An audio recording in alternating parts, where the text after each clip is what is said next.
Like and subscribe and click the bell icon to get new video updates.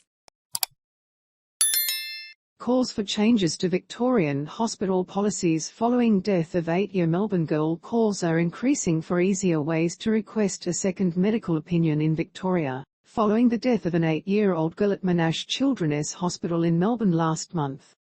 The death of an 8-year-old Melbourne girl in hospital has triggered internal investigations. Amrita Lanka died 21 hours after being admitted to Monash Children's Hospital in April, with her parents claiming their concerns were ignored by the hospital. Monash Health said it had since contacted the family to offer support and that an investigation would be undertaken. In addition, the incident has been referred to Safer Care Victoria and the Coroner's Court. Amrita's story has triggered new calls for change in the health system, with families now sharing their own experiences in the Victorian hospital system that mirrored those of the Lanka family. That could have been us. When Kashani De Silva brought her 5-week-old son Azariah to Monash Children's Hospital last November, she had little idea of how traumatic the experience would be.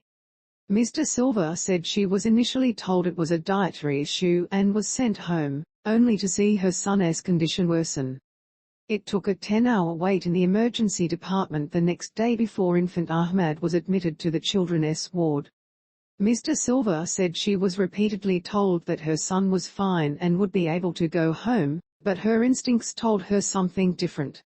I kept saying to them he is not breathing properly, I can tell something is not right, she said.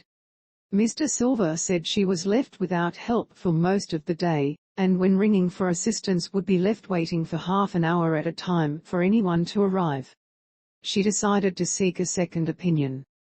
I spent probably 8-9 hours that day telling nurses what my concerns were, she said. Eventually, when I felt like I wasn't being heard, I took advantage of the internal avenue where you can call the number and let them know. Do you know more about this story?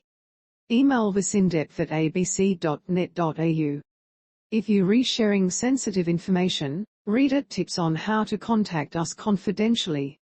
After escalating the situation through a phone call asking for a second opinion, Ms. De Silva said the hospital sent in a doctor who again dismissed her concerns.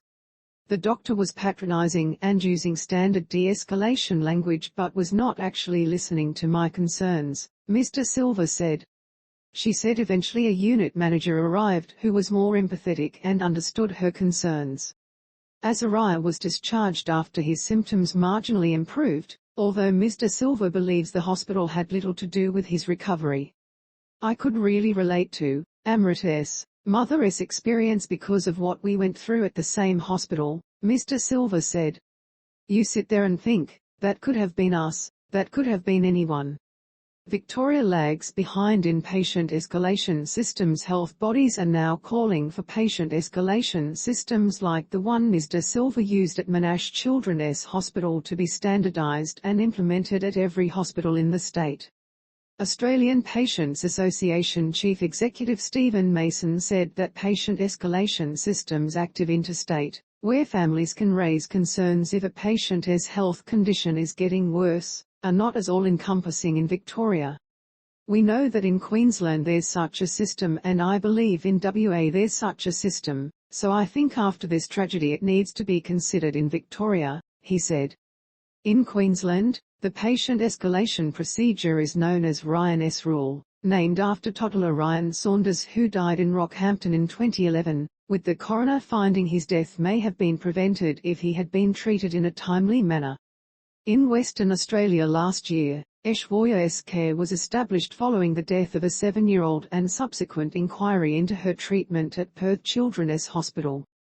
In Victoria, there is no blanket system for all hospitals like in other states. While an escalation pilot program was launched in 2019 by Safer Care Victoria called Hear Me, patient escalation is still determined by individual hospital policy. Read more in a statement. A Monash Health spokesperson defended its escalation policies, saying they were clearly accessible to all patients and families.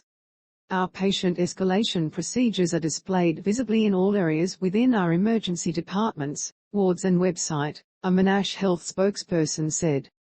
For families like the Lanka family who were interacting with hospital staff in their second language, there may be additional barriers to requesting a second opinion. The family said they were not aware that escalating their daughter's case was an option. Mr. Mason said this was common in many of the stories he had heard. The main complaint is lack